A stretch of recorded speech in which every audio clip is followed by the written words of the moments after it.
Yoga in Action proudly presents The Lost Ways of Knowing with Circle Yoga Shala's Matthew Krebs. Welcome, everyone. Let's begin by giving a quick summary again of the last episode for those who might just be joining us. Last time we talked about the Mahabharata, the great epic of India. Maha meaning great, and Bharata being a traditional name for India. The Bhagavad Gita is the central chapter in the Mahabharata, and if we're looking to find key ideas in history that point us in the direction of the practice of modern yoga, I think we really have to include the Bhagavad Gita. We talked about the Gita being a great synthesis of the two primary paths that preceded it. One, the Vedic path of sacrifice, and two, the Upanishads' path of renunciation.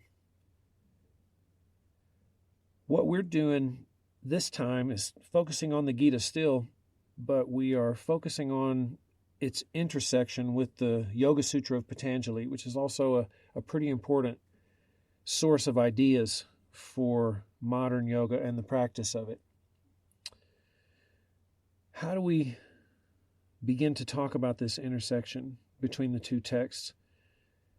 Well, let's look back at the dates of composition of each, and then I'll tell you an anecdote that most of us my age have or learned in the beginning, sitting in circle with teachers and so on and so forth, about the way the Yoga Sutra was compiled. In a way, you can take the relationship between the Gita and the Yoga Sutra as a case of concurrent emergence. So remember that Dr. Wendy Doniger gives dates for the composition of the Gita that cover about 600 years, 300 BCE to 300 CE. Well, during all that time, the material that eventually becomes the Gita that we know, pretty much the Gita that we know, is circulating around, and it's coming together, coagulating, if you will. The composition of the Yoga Sutra is estimated to be about 150 years into that cycle.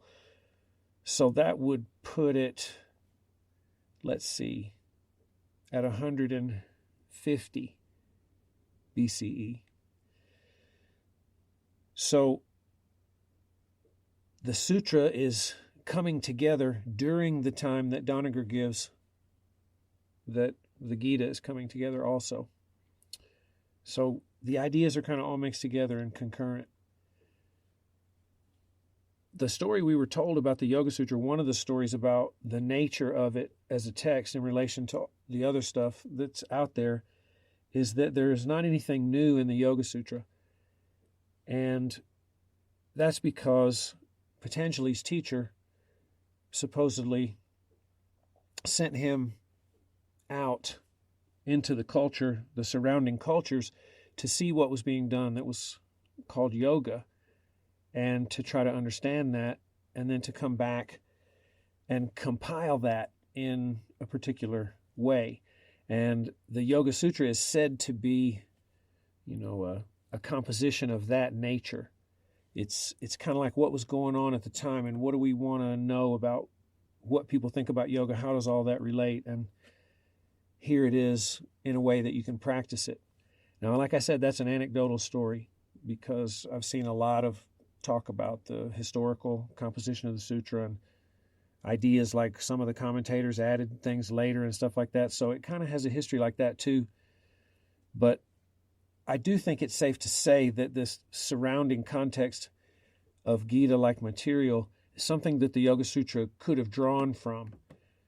And today we're kind of look at some parallels between the two, or some correlations between the two, to see how that idea shakes out. Now, if there's a large body or a quantity of information that's central to the Gita that's circulating around during that 600 years where its composition is said to come together, we need to kind of see that and talk about that. You could certainly say that the Gita is about devotion. but I think it's just as safe to say that some of the most central content is the content on what they call the 3 yogas. So that's jnana yoga, karma yoga, and bhakti yoga. Jnana being the yoga of knowledge, yoga of insight, karma yoga being the yoga of selfless service, and bhakti yoga being the yoga of devotion. So I want to talk about these 2 ways. The first way is I want to show how they're the sequence of the teaching that Arjuna receives. So he's being taught yoga for sure, and he's taught all 3 of these, and he's taught them in kind of a particular sequence. And so we can certainly see them as types of yoga, and we'll look at them that way after I talk about them as the sequence of the teaching that he receives. I'll look at them then as sort of individual yogas that have become traditions and how they have developed since then a little bit. So Arjuna gets taught yoga to help him after he falls down in the middle of the battlefield in his chariot because of the despair he feels for seeing what's about to happen. So if that's the case, then jnana is the first kind of yoga in a sense that he's taught. And I think that's true because he gets taught the illusory nature of his egohood, of his own volition. He gets taught you're not the doer. Krishna tells him that everything you do is because of your nature, and even the wise act that way. And so he gets to learn, oh, okay, I thought I was doing it all. But it's God doing it all. It's ultimately something much greater than me that's doing it. And that's the beginning of his emerging self-knowledge because he's pointed to the self after this happens. And the self is the locus, of course, of true identity. It's the Atman. And so he needs to understand that that's who he really is. Therefore, his action can be transformed sort of out of this space of clarity. So after these elements of jnana show up in his teaching, karma yoga shows up and he's taught about renouncing the fruits of his actions. And after he learns the essence of that, he begins to move towards something called wisdom, and he learns about the nature of making an offering, that it comes from a certain kind of action. And this action has to be the action of renouncing the fruits. Krishna tells him that those fruits of actions are mine. And so they're not yours. And after that teaching, he of course gets a teaching on meditation too. We're going to talk about that a little bit. But then he gets taught about bhakti, what it means to ultimately spontaneously have his attention be absorbed in Krishna, and what love really is like, what devotion is like, and all the things that might count as devotion. So these 3 flavors of yoga, knowledge, insight, action, a certain kind, a special kind of action, and heart, these make up the order of the teaching, what we would call the krama of the teaching to Arjuna. I think that's really important to see because it shows that those ideas were floating in that mix in those 600 years. Before we go on and start making correlations to the Yoga Sutra, I want to talk about jnana yoga, karma yoga, and bhakti yoga in a little bit more detail because they are important and they deserve that kind of focus. We've already seen that jnana yoga is the yoga of knowledge. It's also called the yoga of self-realization. This is why I mentioned that part of this jnana piece, this knowledge piece of Arjuna's overall yoga that leads to devotion is his attention being pointed to the self, to the Atman. He gets told that the self cannot be pierced with a spear. It cannot be burned with fire. It cannot be made wet with water. It cannot be dried with wind. And this knowledge is points him to who he actually is, and it begins to alleviate some of his fear.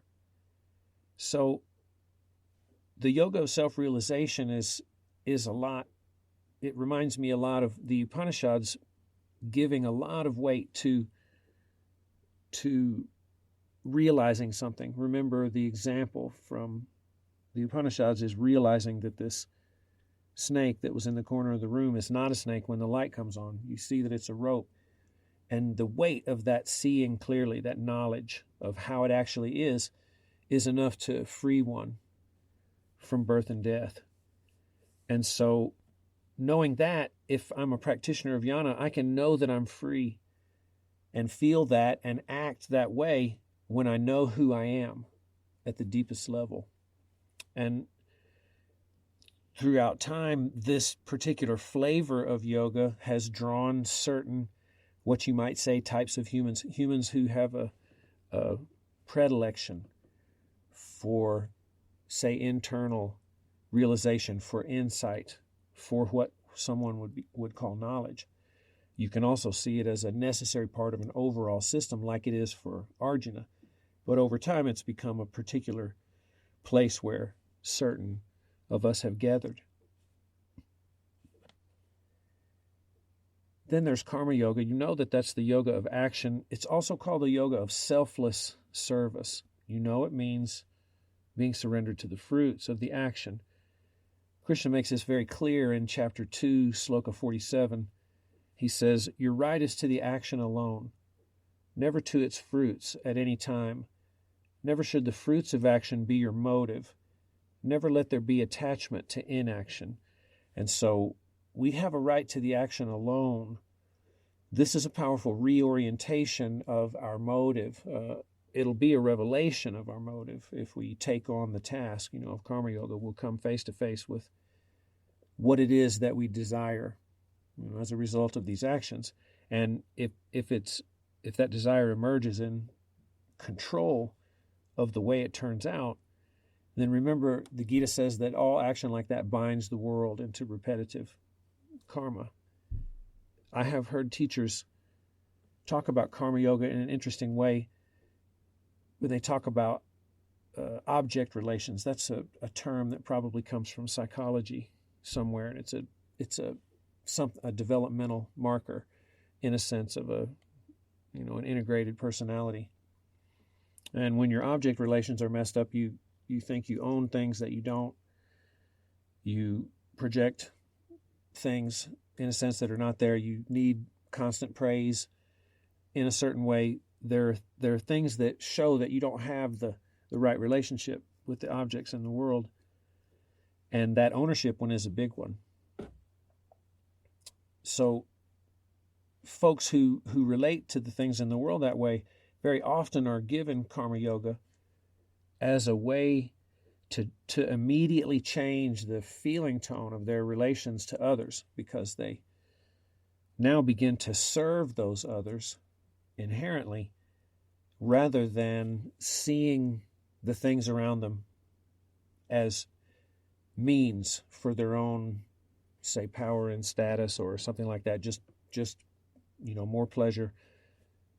And even when that's really innocent, it's really pervasive in a certain sense. And so karma yoga it teaches right relationship according to the map that's here.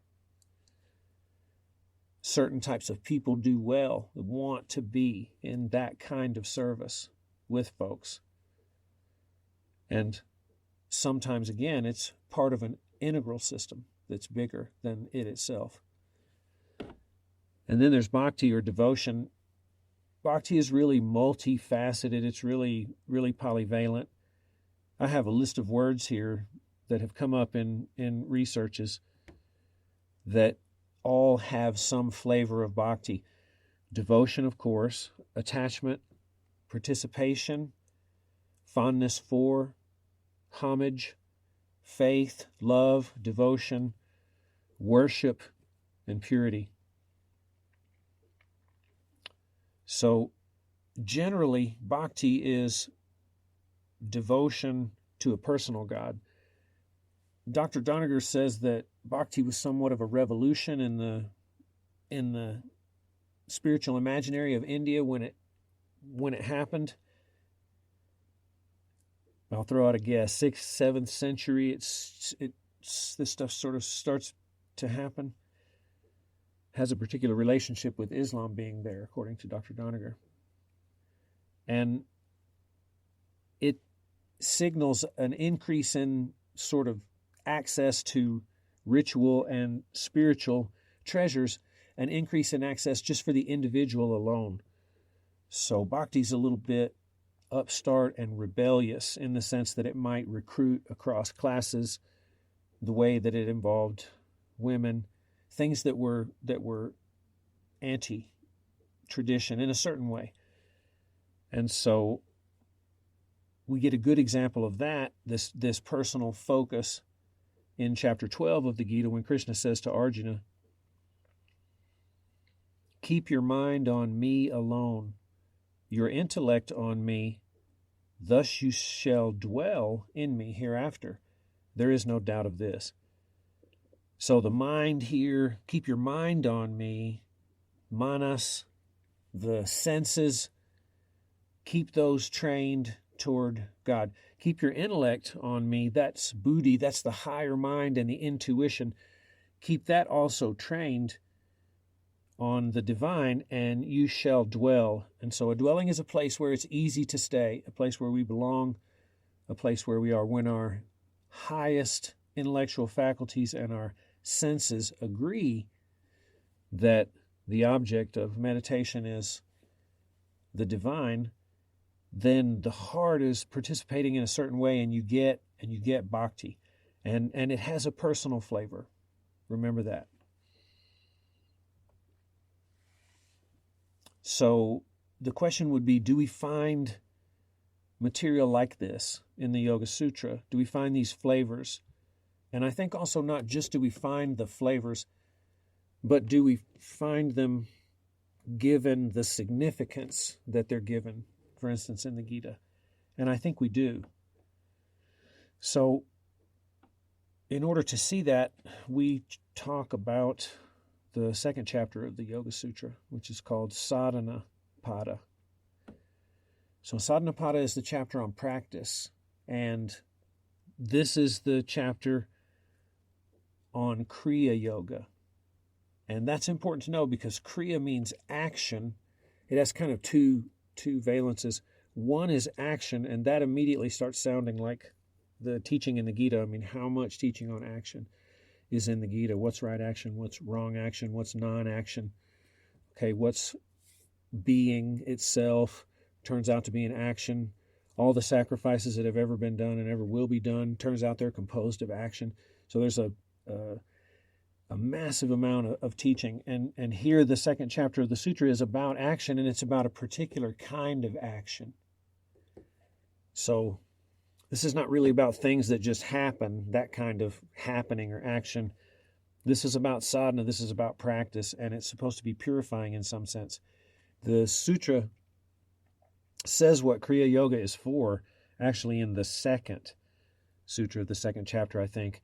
And it says that it's for samadhi, and it's also for diminishing, reducing, paralyzing the effects of something called klesha, and that means affliction.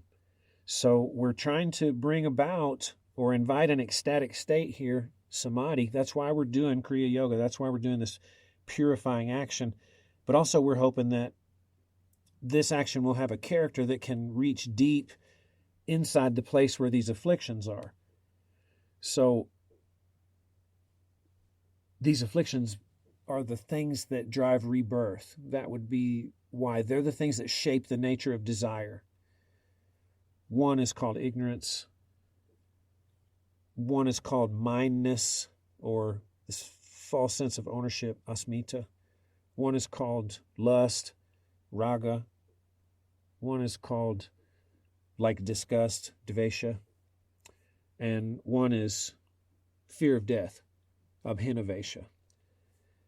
This stuff is the stuff that drives our attention and our preference and so on and so forth. And it also drives rebirth. The Gita would call it the place where desire sort of comes from. And Kriya Yoga is designed to get there and to modify that somehow so that we're not liable for rebirth and action doesn't proceed that way. So Kriya Yoga has 3 parts.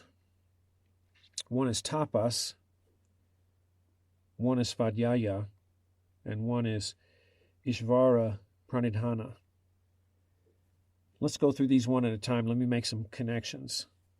So tapas we've already seen mainly in the Upanishad, in our discussion of the Upanishad's internalization of the sacrifice and the fire that is internalized, and that fire being fed with pranayama, the vayus that are internal, that run the physiology, but also provide the air for the fire so that it can eat. And the food that it eats, of course, in that ceremony is our ignorance, our karma that's left over from lifetimes of ignorant action. So there's a heat involved here.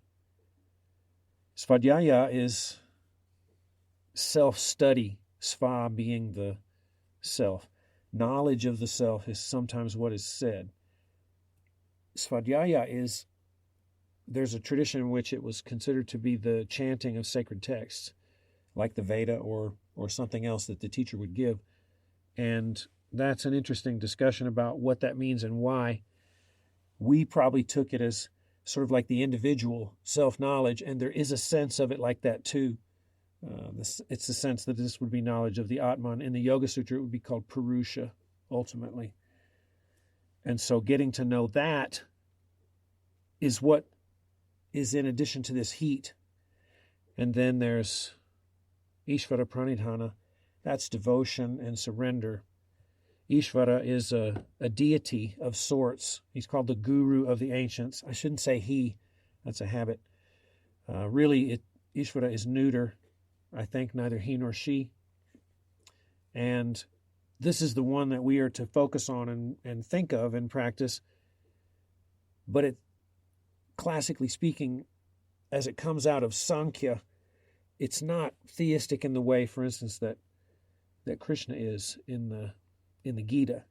But nonetheless, pranidhana means to kind of align oneself with this source, surrender to. And so the action that's going to penetrate deeply and purify me at the level of ignorance and false ownership and so on, it has to burn and it has to know the self, and then it's surrendered, in a sense, to the source. Now, I think we can see something of the flavor of the 3 great yogas here. Tapas would be karma yoga. It would be the giving up of attachment to fruit. Sometimes tapas is translated as asceticism, and I think that fits perfectly with what karma yoga is, renouncing attachment to the fruits and keeping responsibility for the action, right, that we take. Renouncing those fruits means that we don't get rewarded in the same way. It's the same way taking away, for instance, food in ascetic fasting, in celibacy or periods of celibacy. A certain kind of heat arises because there's a repetitive thing that's being frustrated and not fulfilled. And so I really see karma yoga being here. Not that it's the same thing exactly, but I see the need for this heat that comes from religious austerity. Then there's svadhyaya. That obviously corresponds to jnana yoga, right? Knowledge of the self. And then, of course, something like bhakti, Ishvara, pranidhana, devotion, sometimes that's translated that way, right? And surrender. And so Arjuna needs the 3 yogas, all of them. He gets taught all of them in order to eventually reach devotion and the state that allows him to act and be congruent with his action so that his senses and his intuition are trained on what is important and right. And I don't find it strange that the Kriya Yoga, the yoga that's supposed to penetrate deeply and purify us, also contains all 3. of these basic flavors. Now, another place that the Gita and the Yoga Sutra intersect is in the idea of meditation, or placing great importance on meditation. Edwin Bryant has a great translation of the Yoga Sutra. He's one of the folks that figures strongly in this history that we're presenting. He says this, quote, Patanjali type yoga is outlined throughout this entire 6th chapter of the Bhagavad Gita, albeit subsumed under devotion to Krishna. So what he says is that people have seen the similarity between what is recommended in chapter 6 and what Patanjali is talking about when he's talking about concentration and meditation. There's a subtle difference here. We'll get to that at the end. So I want to just focus on what's happening in the 6th chapter in meditation and make these correlations with Patanjali direct. Radhakrishnan translates the title of the 6th chapter as True Yoga. Renunciation and action are one.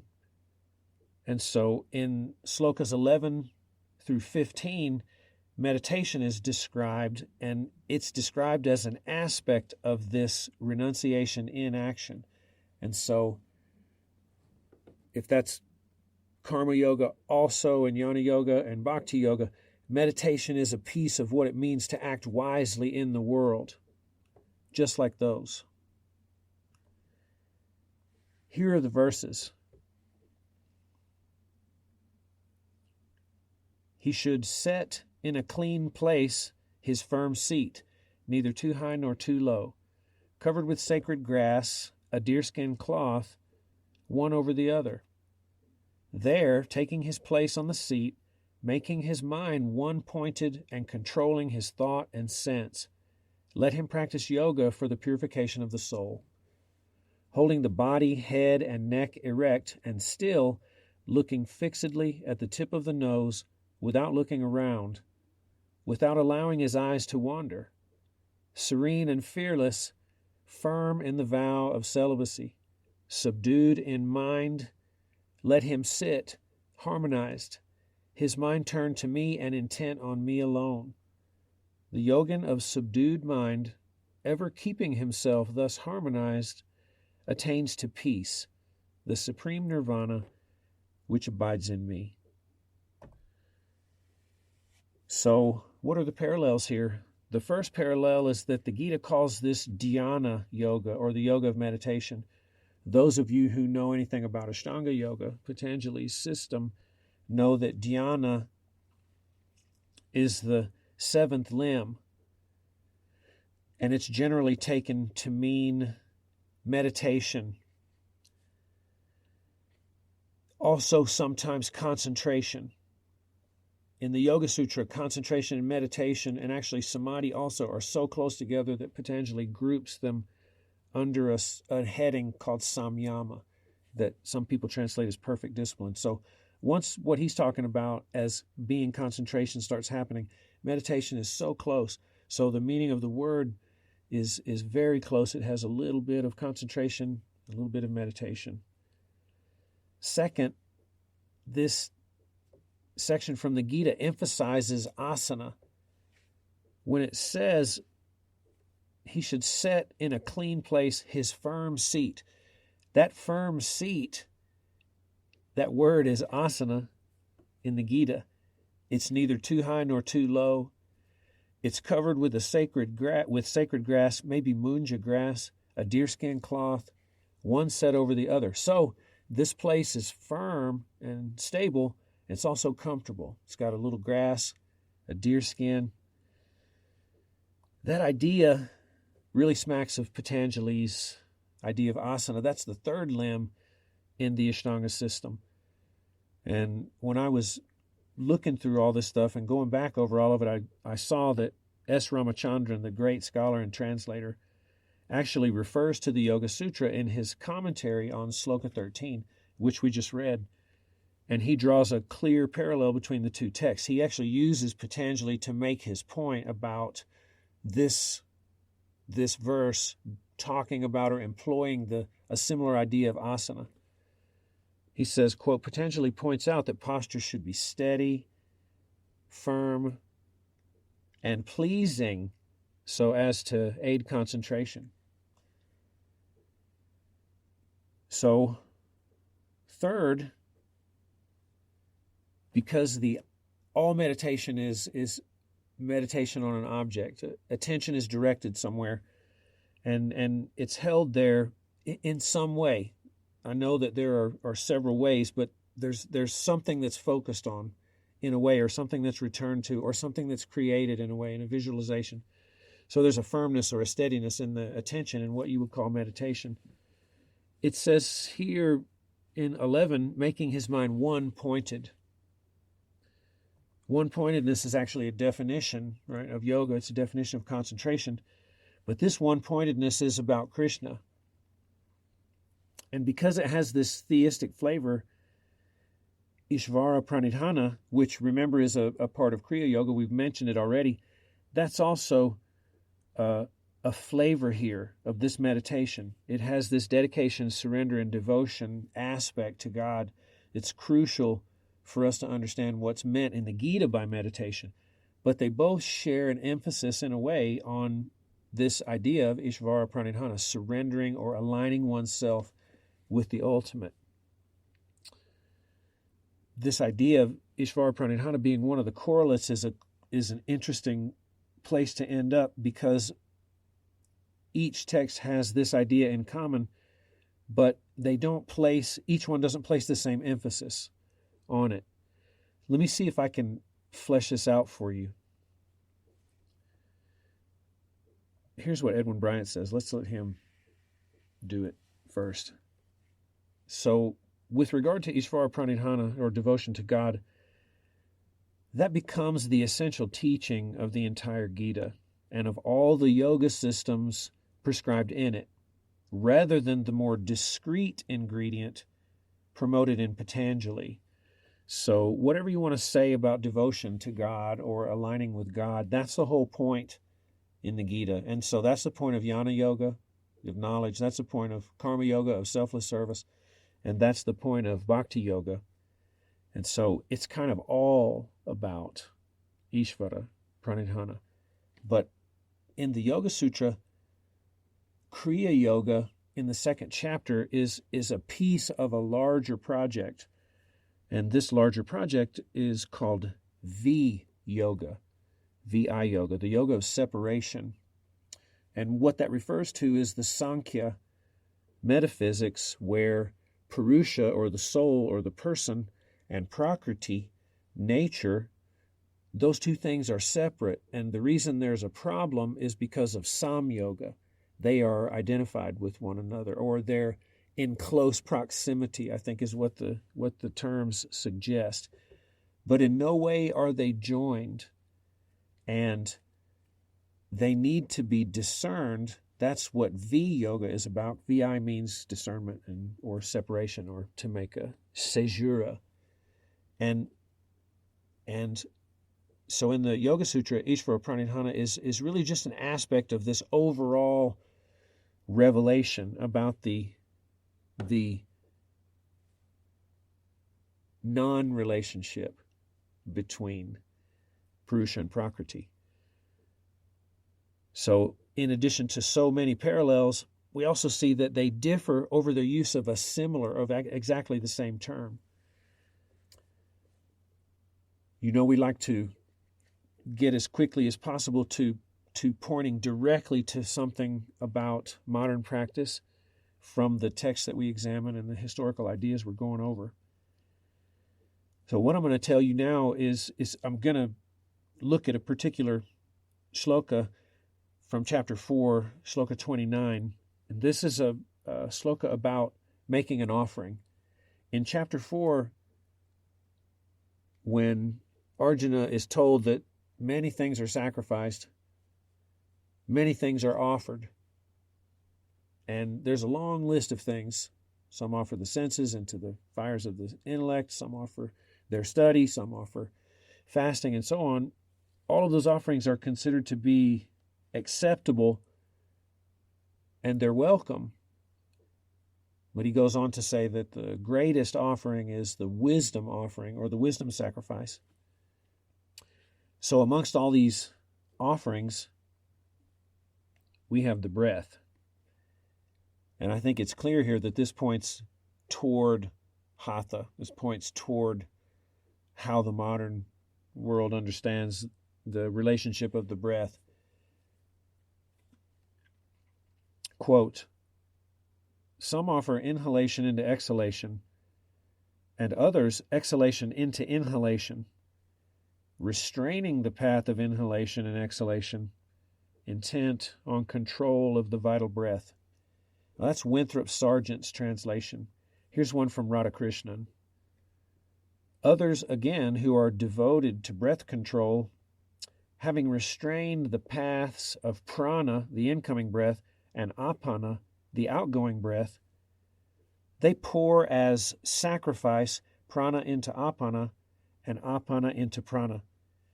So that language is very Vedic in the sense that it's this breath thing that's going on is seen as the oblation, because it's poured into the activity. So this is obviously a reference to something like pranayama and also kriya and bandha. If we see, first of all, that we offer the inhalation into the exhalation, that means the inhale is placed inside the exhale somehow, and then vice versa, the exhale into the inhale. And then we see that happens in relation to restraining the path of inhale. That means holding the breath in a certain way, and restraining the path of exhale, holding the breath in a certain way. We have all of the elements we need for not only the pranayamas that are generally done, but also the kriyas that are done, almost all of which involve like full exhalations and holding the breath after the exhalation and performing something like the Mueller maneuver to some degree. So this sloka seems to be something that later generations mined and patterned activity on. I don't want to totally get rid of the idea that this stuff had been going on for a really, really long time, because the Gita actually says that this teaching that Krishna gives, he tells Arjuna that this teaching is super ancient and it's not something that is new. But while we admit that this stuff may have been going on for a really, really long time, it's very clear that what happens in the traditions that follow are patterned on these same ideas, a basic religious austerity, now with a highly developed technical expression of suspension of the breath and retention of the breath and placing one breath inside the other breath and so on. And this as a religious austerity, that's too juicy to leave out. So let's make a summary. We have talked about the Gita and the Sutra coming together during overlapping periods in history, and that made the statement that the intersection between the two of them is a good way to see crucial things about the way modern yoga is practiced. We've seen some pretty robust correlations between the three yogas in the Gita and Patanjali's concept of Kriya Yoga as the essence, right, of sadhana, the essence of, if I'm going to take an action and it's going to be practice, it needs to be Kriya. We've also seen correlations around the importance given to meditation, and even correlations between the specific elements of the meditations that are described, down to the seat, the asana, down to the tip of the nose, or a drishti, for instance, being seen, sensory control, concentration. It's called jnana in both places. And then finally, we saw that one of the offerings in chapter 4 seems to contain most of the elements of really technical pranayama and bandha practice that shows up in later hatha. Last, we pointed out a difference about the way that the two texts understand the concept of Ishvarapranidhana, it's crucial to both of them, but not as crucial, for instance, to the Yoga Sutra. So remember that everything in the Gita is devotion and surrender to God. And devotion or surrender to Ishvara is a secondary thing that's part of Kriya Yoga. Once the purification of Kriya Yoga has happened and the klesha has been stunned into submission, or some say eradicated, some say attenuated, once that happens, then we're no longer liable for rebirth, and that means we see the distinction between Purusha and Prakriti. So Ishvarapranidhana is not the central thing in the Yoga Sutra, although it is crucial. So I hope these ideas, this investigation of these intersections has been helpful, or will prove helpful. We very much appreciate you listening. God bless you, and we'll see you next time. Thank you for listening. To support our podcast, find Circle Yoga Shala's Patreon page and receive early access, study guides, live sessions with your podcast host Matt, retreat discounts, and more. Circle Yoga Shala is a school for yoga, creative movement, and self-inquiry in Arkansas's Ozark Mountains. Offerings range from beginner yoga teacher training to an internationally accredited yoga therapy program, as well as Ayurvedic cooking courses for individuals and professionals like chefs, nutritionists, and life coaches. Additional retreats include equine inquiry, CEUs, yoga and recovery, and so much more. Subscribe to our quarterly publication, Yoga in Action, a comprehensive body of literature. To know more about our in-person offerings, visit circleyogashala.com.